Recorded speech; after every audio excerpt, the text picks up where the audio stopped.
미 연준의 인플레를 잡기 위해서 필요하면 무슨 조치든 취하기로 했습니다. 7월에도 기준금리를 0.75%포인트 올리는 자이언트 스텝이 확실시되는데요. 투자자들은 공포감에 떨고 있습니다. 신환종 NH투자증권 FICC 리서치 센터장 전화 연결해서 증시 먹구름 과연 언제쯤 거칠지 들어보겠습니다. 센터장님 안녕하십니까? 네, 안녕하세요. 네. 한 주를 시작한 월요일 마감 시황으로도 코스피가 2,400이 무너졌네요. 우리 증시 다른 아시아 증시보다 하락폭이 더 큰 것 같은데 왜 이렇게 약세를 보이는 겁니까? 네, 오늘 2,372선 정도로 코스피는 한 2%, 코스닥은 한 3.7% 정도 다른 아시아 국가에 비해서 좀 더 많이 떨어진 것과 맞습니다. 외국인 매도세가 실은 핵심 이슈였는데요. 그리고 삼성전자 등등의 저희 우량물에 지금 집중적으로 매도가 되고 있는데 한국 비중을 좀 줄이는 걸로 이제 보여집니다. 이거는 일단 지난주에 미국의 그 소비자 기대 물가 지수가 많이 나왔고 높이 나왔고, 네. 그다음에 연준이 75bp의 자이언트 스텝 이 얘기를 하면서 이제 경기 침체가 가시화 이렇게 좀 되는 것 아니냐 하는 생각에서 한국이 이런 경기 침체, 그다음에 높은 인플레이션 그리고 고금리 여기 이런 상황에서 봤을 때 당분간은 별로 매력적이지 않다라는 이슈가 될 수 있을 것 같은데요. 그래서 이런 그 경기 호황일 때 우리가 상당히 괜찮은데 이렇게 글로벌 경기가 안 좋을 때는 실은 타격을 그다음에 여기서 자금을 삼성전자 등은 우량하기 때문에 실은 자금 빼기도 쉽고 이런 것들이 오늘 한꺼번에 좀 일어닥친 게 아닐까 싶습니다. 네. 그러니까 외국인들이 한국 주식 비중을 많이 줄이는 것 같다. 이런 흐름은 현재 세계 경기 침체 가능성이 제고되고 있다면 결국 좀 이어질 것으로 이렇게 보시나요? 네, 그렇습니다. 연준이 그동안 금리를 올릴 거고 그리고 유동성도 축소할 건데 경기 침체는 안 갈 수도 있다. 이렇게 얘기를 했거든요. 예. 근데 이제 신뢰가 완전히 붕괴된 거죠. 과거의 사례에서 봤을 때 1994년 같은 경우는 그럼에도 불구하고 경기 침체 안 갔지만 1980년대, 81 이럴 때라든가 아니면 그 다음에도 경기 침체로 간 경우가 훨씬 더 많았고 차라리 실은 이제 이게 경기가 상당히 나쁠 것 같은데 안 좋을 것 같은데 마일드한 좀 약한 경기 침체냐 아니면은 저 상당히 좀 부담되는 그런 거냐 거기서 좀 마일드한 거다 이렇게 얘기하면 좀 괜찮을 텐데 그동안 안 간다 하다가 지금 점점점 상황이 좀 안 좋아지니까 이런 그 주식시장에서 그런 것들을 지금 막 선 반영하고 있는 것 아닌가 싶습니다. 예, 말씀하신 대로 연준의 그 파월 의장이 미국의 경우 전반적인 경기 둔화의 징후가 없다 이렇게 얘기를 하니까 도대체 어떤 근거로 그런 얘기를 했을까? 시장은 그렇게 보지 않는데, 근데 파월 의장은 어떤 근거로 그런 얘기를 했을까요? 지금 현재만 딱 보자면 아직 그 성장률이라든가 이런 것들이 나쁘지 않습니다. 특히 실업률인데요. 실업률은 요번에 약간 조정을 했습니다. 3.5% 올해 봤다가 미국에서 3.7% 정도로 약간 높아지는 거. 그리고 내년에도 한 3.9% 정도로 소폭 높아지는 거 정도로 실은 나쁘지는 않은 이런 상태에 가는데요. 성장률이 올해 2.8에서 1.7로 지금 하반기 성장률을 상당히 끌어내렸고 내년에도 1.7 정도로 상당히 많이 끌어내렸습니다. 스태그 상태로 이제 가는 거죠.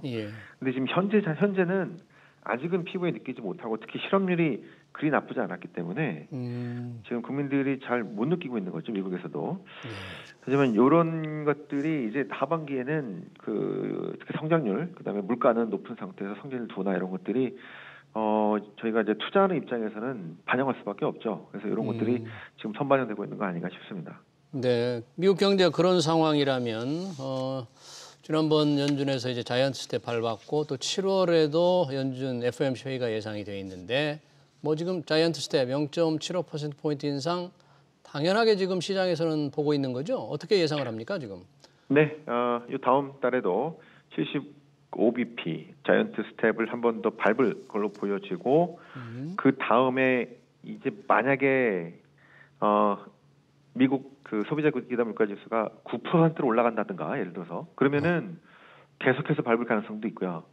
아니면 8.6%보다 조금 하회한다든가 이렇게 조금 예상 그대로 좀 잡히는 모습을 보여준다면은 50bp 그리고 25bp 이렇게 조금씩 내려갈 가능성도 있습니다. 예. 그럼 미 연준의 보고서에서 금리가 연 4 내지 7%로 올려야 물가를 잡을 수 있다. 뭐 이런 보도가 있던데 이 정도라면 앞으로 지속적으로 자이언트 스텝을 밟아야 하지 않을까요? 연준의 내부의 여러 가지 논의 중에 하나라고 보여지고요. 예. 그 점도표에서 내년에 어디까지 올라갈 거냐. 여기에서 지금 한 3.5 내지 3.75 예. 정도로 보고 있는데 4% 위로 보고 있지는 않거든요. 그거는 4% 넘어가면은 실은 미국 경기 상당히 어려워지고요. 예. 그다음에 우리가 그 4%가 넘어가는 상황이라면 채권에 투자를 더 많이 하겠죠. 복리로 4%면은 사실 엄청난 수익을 갖고 옵니다. 그래서 채권 쪽으로 자금이 몰려올 가능성이 있고요. 주식 잘 안 하겠죠. 근데 또 그 금리가 채권 금리 너무 낮으면 채권보다는 주식 쪽으로 몰려가서 버블을 만들겠죠. 그래서 한 3.5, 3.75, 뭐 3.25, 요 3.5% 전후가 어떻게 보면은 미국 연준과 경제 리더들이 되게 좋아하는 중립적인, 균형적인 어떤 수준인데 4% 넘어가면은 이게 경기 너무 힘들기 때문에 만약에 잠깐 올라갈 수는 있어도 그렇게 오래 있을 수는 없을 것 같은.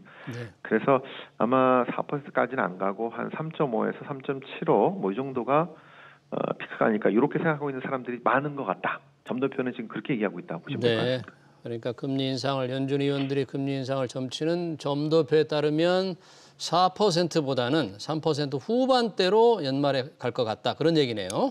예, 내년입니다. 올해가 아니고. 올해가 아니고 내년. 네. 알겠습니다. 성장률 전망치 아까 말씀하셨는데 1%대면 경기 침체라고 할 수는 없지만 체감적으로는 이미 침체라고 느끼는 상황 아닌가요? 네, 그렇습니다. 왜냐하면 그 물가는 거의 5%막 이렇게 되는데 미국에서 경기 성장률은 뭐 1.7%로 잠재 성장률을 하회하니까 체감적으로는 경기 침체가 오는 게 맞습니다. 예, 이 스태그라고 우리가 부르죠. 네, 그게 맞습니다. 네. 자, 연준이 자이언트 스텝을 다음 달에도 밟는다면 우리 한국은행이 다음 달에 금리를 뭐 올린다고 하더라도 한미 금리 차이가 이렇게 역전이 될 수가 있지 않습니까? 외국인 자금 이탈이 이미 많이 이루어지고 있는데 그 외국인 자금 이탈을 가속시키는 요인이 될까요? 그렇지는 않습니다. 왜냐하면 자금이 빠져나가고 있는 거는 주식 쪽이고요. 채권 쪽은 주로 들어오는 자금들이 어떤 국가의 외환 보유고, 외환 보유고라든가 이런 자금들이기 때문에 그 외환 보유고를 다변화하려고 하는 그런 자금들입니다. 달러뿐 아니라 원화, 뭐 스위스 프랑 뭐 이런 식으로. 그래서 우리 금리도 상당히 지금 시장 금리는 미국보다 훨씬 높습니다. 국채 10년이 한 3.8%, 미국은 지금 한 3.2%죠. 올린다 하더라도 지금 우리 시장 금리가 훨씬 높기 때문에 그다음에 뭐 좀 비슷하다 하더라도 지금 자금의 성격이 빠르게 빠져나가는 자금이 아니기 때문에 채권 자금을 빠져나갈 가능성은 그렇게 크지는 않다 이렇게 예상하고 있습니다. 네, 그러니까 금리차 역전이 되더라도 우리가 외국인 자금 이탈을 하려고 할 때 채권 시장 자금을 얘기하는데 그것은 그렇게 많이 빠져나갈 것 같지 않다. 금리차 역전에 따라서 환율에 영향을 미쳐서 환율로 인해서 주식 자금이 빠져나갈 가능성은 좀 있지 않을까요? 네, 그거는 아까 말씀드린 대로 지금 한국이 경기 호황 시기에는 우리 또 외국인 투자자들 되게 선호하는데 이렇게 경기가 침체가 좀 예상이 되고 이럴 때는 실은 좀 안 좋습니다. 그래서 돈을 먼저 빼는 것도 있습니다. 막 엄청나게 위험하다고 빼는 건 아니고요. 매력도가 떨어지기 때문에 ATM처럼, 그래서 우리가 ATM이라고 그러죠. ATM. 네, 중남미에서는 멕시코가 그나마 견조하기 때문에 ATM이라고 부르고 이쪽 아시아에서는 한국을 ATM이라고 부르죠. 일단 돈 빼기 쉬우니까. 그러다가 또 경기 호황되면 또 들어오기도 합니다. 그래서 그런 자금이 주식 자금에서 환율의 변화라든가 이런 경기 상황에 따라서 지금 움직이고 있는 상황이라고 볼 수 있겠습니다. 예. 뭐 ATM처럼 우리 주식시장에서 돈이 빠져나가는데 우리 시장이 어느 정도 바닥이다 이런 어떤 인식이 있다면 빠져나가지 않을 텐데 아직도 우리 코스피 수준을 보면 더 빠질 우려가 크다. 이렇게 외국 투자들은 생각하는 모양이죠? 지금은 그렇게 보고 있는 것 같습니다. 아무래도 지금 경기 침체가 막 진행 중이라기보다는 네. 이제 막 들어갈 것 같은 뭐 이런 분위기이기 때문에 지금 뭐 바닥을 논하기는 아직 어렵고 그 기업 실적도 지금보다 더 나빠질 걸로 이렇게 보는 경우가 많기 때문에 지금은 그런 상황이라고 볼 수 있겠습니다. 네. 그러면 바닥이냐 아니냐의 판단을 하기가 참 어려울 텐데요.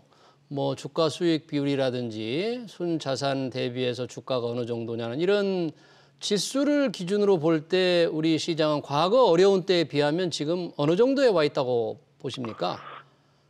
이 과거 어려울 때가 뭐 98년 외환위기냐, 2008년 글로벌 금융위기냐, 코로나 위기냐, 뭐 예. 아니면은 그거보다 덜한 이런 그냥 좀 마일드한 경기 사이클이냐 봤을 때 제 생각에는 이거는 아직 위기는 아닌 것 같고요.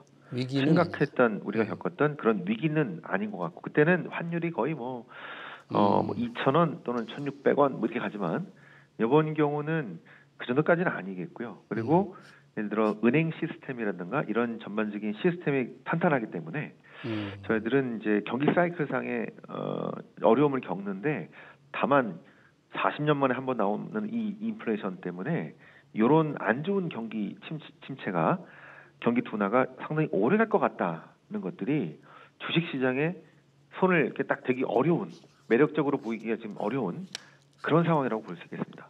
네, 과거의 위기 같지는 않지만 경기 둔화 현상이 좀 오래 갈 것 같다.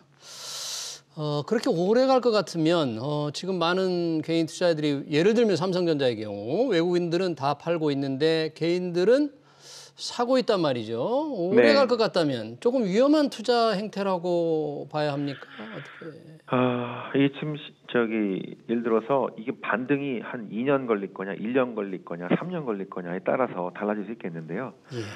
제 생각에는 지금 이제 너무 주식만 하지 마시고 금리가 많이 높아졌기 때문에 채권, 예금, 적금 이런 식으로 고정 수익이 나오는 투자를 동시에 같이 하시는 것이 버퍼가 되는 자산 배분의 기본이 주식만 하는 게 아니라 채권이나 적금, 예금 같은 고정 수익을 같이 하는 거죠. 지금 금리가 많이 올랐기 때문에 이런 식으로 동시에 투자하는 것이 필요하다고 볼 수 있을 것 같습니다. 채권 말씀하시는데 개인 투자자들은 이게 채권 투자에 익숙치가 않은데 채권 투자라 그러면 어떤 걸 생각할 수 있나요? 네, 우리가 보통 국채, 뭐 회사채 이런 것도 생각할 수 있겠는데요. 보통 일하시는 분은 퇴직연금에 보시면 거의 그동안 그 투자가 채권형 펀드 이렇게 많이 돼 있을 겁니다. 채권형 펀드. 네. 그래서 본인도 모르게 그렇게 채권 쪽 자금이 연루돼 있는 게 많습니다. 자, 이렇게 금리가 많이 올라왔을 때는 채권형 자산 좀 늘리는 게 좋고요. 그다음에 금리가 많이 떨어졌을 때는 채권형 자산 줄이고 주식으로 가는 게 맞는데 그동안은 못했지만 지금은 채권형 자산 펀드뿐 아니라 채권 국채라든가 아니면 뭐 회사채 이런 것들을 4%, 5%, 6%, 7%짜리 쫙 있습니다. 그런 것들을 골라서 지금 투자하는 것이 그 주식 뭐도 있지만 이 채권에 관심을 가지셔서 자산 배분을 하면서 이런 상황을 오래 버텨야 될 때다 이렇게 볼 수 있겠습니다. 채권형 펀드 등으로 좀 다변화하면서 조금 견뎌보자 뭐 그런 얘기네요. 네, 맞습니다. 경기 둔화 속에서도 또 이 코로나가 어느 정도 마감이 돼가면서 여행, 레저 이런 쪽에 관심도 많은데 혹시 전체적으로 업종을 조금 나누어 본다면 괜찮아질 것으로 좀 기대하는 부분이 있을까요? 일단 코로나에서 벗어나서 그런 얘기도 있지만 지금은 일단 인플레이션과 금리가 높아지는 게 중요한 것 같습니다. 그래서 좀 이번 급작스러운 위기를 좀 벗어난다면 이런 고금리 시대에는 은행 계열이 상당히 좋습니다. 은행주가 좋은 거죠. 그래서 고금리 시대에는요. 아마 은행 쪽이 좀 좀 부각되지 않을까 이렇게 생각하고 있습니다. 네네. 그리고 지금 뭐 앞서서 삼성전자 말씀을 하셨는데 이 경기 둔화의 영향을 가장 많이 받는 거죠. 혹시 반도체 경기가 굉장히 안 좋게 지금 예상이 되는 건가요? 지금 그건 아닌 것 같은데요. 근데 이제 문제는 반도체도 일단 뭐 경기 둔화되면은 그 충격을 어느 정도 받을 수밖에 없겠지만 그와 함께 지금 미중 갈등 같은 이 편가르기가 진행이 되면서 중국과 미국이 이제 서로 특히 반도체 같은 첨단 산업을 둘러싸고 이제 경쟁을 하는데 그렇게 되면 우리는 중간에서 타격을 상당히 받을 수밖에 없겠죠. 네. 이런 것들이 지금 인플레이션 시대, 스태그플레이션, 경기 침체와 함께 지정 확정 리스크가 상당히 불거진 상태에서 단기간 우리나라는 상당히 이 지정적 리스크에 취약할 수밖에 없습니다. 예. 그런 것들도 지금 시장에 안 좋은 우리 시장에 안 좋은 중요한 요인이 될 수 있다고 보시는 거죠. 네. 마지막으로 이렇게 시장이 안 좋고 경기 둔화가 좀 오래 지속된다면 센터장님 보시기에 이게 투자자들한테 어떤 일반적인 제언, 자문 어떤 걸 어떻게 하십니까? 네, 그래서 아까 말씀드린 것처럼 채권을 좀 말씀드리고 싶은데요. 채권. 그래서 자산 배분을 하라는 건데요. 예. 100년 전에 1920년대 너무 오래된 얘기이긴 하지만 예. 그때 실은 바로 인플레이션 시대가 앞에 있었기 때문에 인플레이션만 쳐다봤던 그 투자가들이 돈을 많이 빌려서 부동산, 기업, 주식 많이 투자했는데 예. 바로 인플레가 아니라 디플레로 바뀌었습니다. 지금 상황도 예. 만약에 정부가 너무 이게 고삐를 주다 보면은 경기 침체로 또 빠르게 올 수도 있거든요. 그렇게 되면 디플레 상황이 인플레가 아니라 바뀔 수도 있습니다. 그래서 자산 배분을 통한 주식과 채권 이런 것들을 비중을 좀 넉넉히 잡아서 그렇게 준비하는 것이 지금은 필요할 거라고 봅니다. 네, 자산 배분을 잘 하면서 견뎌내야 된다는 말씀으로 듣겠습니다. 네, 지금까지 신환종 NH투자증권 FICC 리서치 센터장이었습니다. 센터장 고맙습니다. 네, 고맙습니다. 네.